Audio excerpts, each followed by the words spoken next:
Hey folks, welcome to another Stovetop workshop. I picked up another AK for 120 bucks, again, wiring issue. The guys, I guess they had taken it apart, and when they put the stock on, the wires were hanging out and they sheared them off. Wow, okay, so this one here is a G&G. It's painted plastic lower, metal, lots of metal bits, wood, real wood, like, for sure, real wood, like wood, see, wood. Wood, very cool, wood. And this thing's good and solid. Like it's got a serious. Don't get your finger caught in that chip, boy. Wake you up in a hurry. This is a nice unit. I'm very impressed. You know, a little different bit of kit here. So yeah, what we're gonna do is we got to break her apart and get into the wiring. And I've never seen this kind of assembly before. They always, all the ones I've seen, like the mechbox.com and stuff, they all have a pretend battery up here and stuff. Hey, this one here has got the spring for the, you know, for the clack bang, you know. So what you gotta do is you gotta take the unit and you just push this forward and then lift, and that'll take it out. And just lift a tiny little bit, and that'll take this out, and that'll allow you to take that whole thing out. Now, how does this come out? God knows. The TMs have a little screw in here, but this one doesn't have that screw. So I'm gonna figure it out, and then I'll get back to you. Talk to you in a second. It's pretty easy actually to take this thing all the way out. All you do is just draw it all the way back, and you hit a spot here and just give it a little pull and keep coming. And there's like a little notch, for lack of a better term. You just lift that son of a bitch the hell out. Easy peasy lemon squeezy. So now we have to assume that we go to these bottom screws like normally. So just like this part here is like mechbox.com. So you're not going to watch this bit. Be back soon. Well, so here's an interesting little note. You will need a what size is this here? A 2.0 Allen head to take out the lower receiver screws on a G&G AK-47 assault rifle. Right? Thought I'd let you know. Talk to you in a little while. So this part is pretty much the same. Pull it forward until it comes off the hop up, or off the nozzle, and just slight angle and slide her out. And watch for them little screws. Oh, there are no little screws. It goes right under the body on this one. Wait a minute. Make tippy tappy. Mix for metal. It's metal. Metal is good. Metal is good. Metal hop up, very nice. Gonna have to slide that out and see what kind of surprise is in that barrel chamber there. You know what's truly funny? I have four 455 millimeter barrels. My VLTOR has a 455 PDI. My VSR has a 455 Prometheus. My M4 has a 455 Prometheus. And on my shelf over there is a 455 Mad Bull. I now have an AK and no available 455 because I don't think I want to put a Mad Bull in here. I don't know. You know what? If there's a brass POS looking barrel in here, maybe.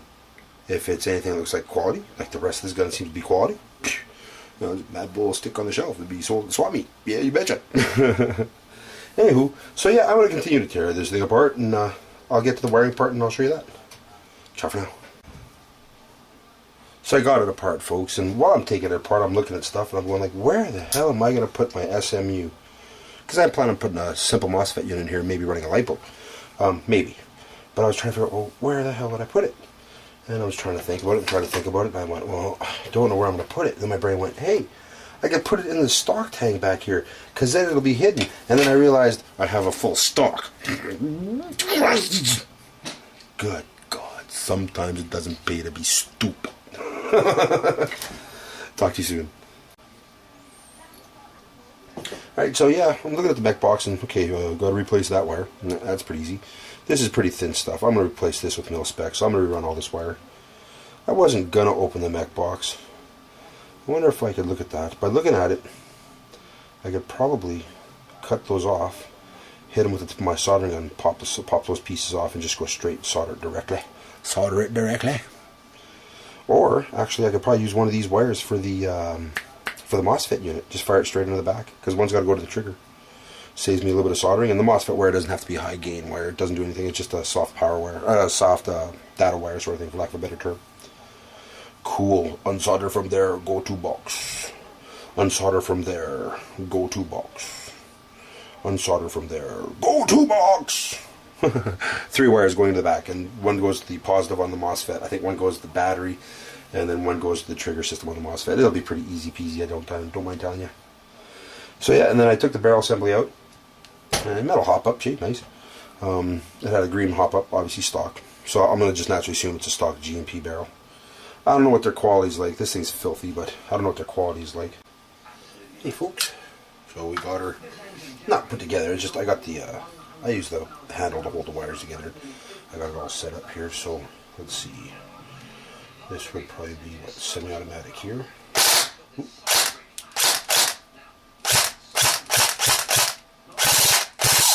Oh, that sounds like a bad setting. Uh-oh. We're gonna have to get inside there, aren't we? So I took the AK apart because the mech box made the whir grind sound, and I wonder why. Broken more. He's broken more. So yeah, no big deal. I got some spare gears kicking around, I'm sure of it. But so yeah, the AK-47 will live again. Ciao for now. Hey folks, so yeah, I had to step away for a couple days. I couldn't play with my AK anymore. Since then, I built a couple simple Mosfet units, like in the one video I saw. See, this is the smaller version. Like I normally make them small like this. Where that one's got 6 wires, 2 to the battery, 2 to the motor, 2 to the trigger. This one's just a little different, alright? It's got 2 to the battery, but it's only got 3 coming out the front. Now, these 2 are motor connectors. This one's a trigger sensor. The other wire you need on the trigger is a positive from the battery. So when I put this part of the mech box together, you see right there, when I made this connection, that's where I've got my other trigger wire. On a V3 it's easy, the wires go on the outside, it's no headache. On a V2 is going to be a little bit more tricky. But yeah, so I got the 2 small trigger wires, so when I pull the trigger, this makes the circuit that tells the Mosfet to turn on, subsequently allowing the negative to go through. Alright, so when it's all put together, you know, I got the 3 connectors so I can put it into the body, and that's how it's going to look. It's pretty straightforward. So we're going to do a quick test. Here we got a 1600 mAh nickel metal hydrate, wire to Deans. So we're just going to plug that in and see how that sounds. That's pretty awesome. That's pretty awesome. Now we've got a 2000 mAh 7.4 volt LiPo. They're ready to give that a go, maybe. Alright, semi-automatic setting. So they're pretty much identical. So, you know, with a little Mosfet, it's kind of give it a set power straight across. Doesn't matter what I use. Probably go to 11 volt and they get scary. I might be able to do that. Be right back. 11 volt LiPo, 1300 milliamps. So we'll plug that one into there. There's handy dandy little extension I've got. And we'll see what 11 volt sounds like. Oh, battery is kaput. You just gotta try and watch it chomp. Like go like this and watch it and watch it out. Oh yeah, that sped that shit up. Yes it did. Yes it did. I mean, worst comes to worst. We got one more to try. Yeah, Corsair. Alright, the final test for this evening. 2250 watt thunder power. That's still 11 volt. Sounds like the other 11 volt. So that's pretty cool. Gonna finish wiring this together. Chrono cans. Look at that. I don't want to show you the back. I haven't got a butt plate. And because I don't have a Deans on this battery, I have to use my extension. And it makes it all gaudy. It's way the hell in there. I mean, it's way the hell in there. But I didn't feel like twisting all the shit inside. Yes. Make shoot. Bang, bang. You betcha. Chrono cans time. You betcha. Chrono cans time. AK-47. Welcome back, folks. So yeah, we're going to do a chrono test on my second $120 AK-47. Now we put a couple of aftermarket parts in here. Nothing crazy. Just a few things, but let's see how it works out.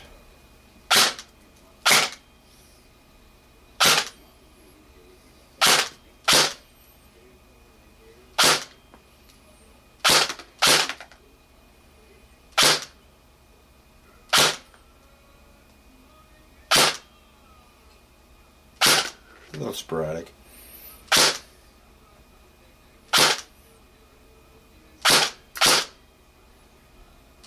And we're running out on a LiPo battery because it's LiPo ready. Yes.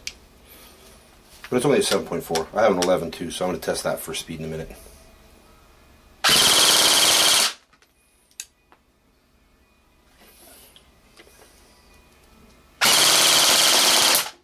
16 BBs a second. I'll be right back. Welcome back, folks. So we're gonna do another test. We're using the 11 volt LiPo now, 1300 mAh. Last one was a 7.4 2000. It's not gonna make a speed difference here. I just want you to hear the response difference.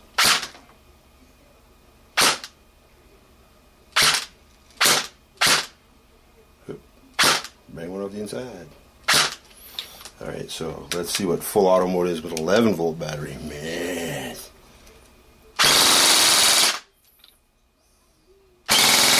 Out of BBs. So yeah, 18 just by changing battery. But yeah, we're only running 7. Alright, stay tuned for some cans. Welcome back, folks. So this is my G&G AK-47 with old-fashioned iron sights. And we're using the LiPo battery, the Venom. See how she works out.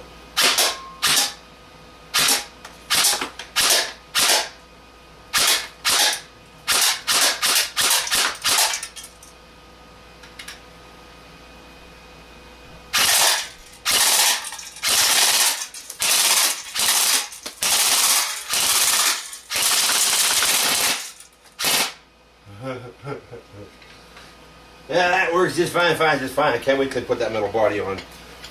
This thing has a beautiful rack. I mean, check that out. That's sick. Whew, that's a good time. Can's still shaking. Anyways, folks, thanks for watching my G&G Stovetop bit on the Mosfet and G&G AK-47. Alright, there it is. That's my second AK-47 $120 beater. This one's got a crack in the lower receiver, but I got a metal one coming. 2, as a matter of fact. One's free, but it's got a crack in it as well. But I got a metal GNP one coming. That one's it's all wood and metal and phenomenal. It's a phenomenal bit of kit.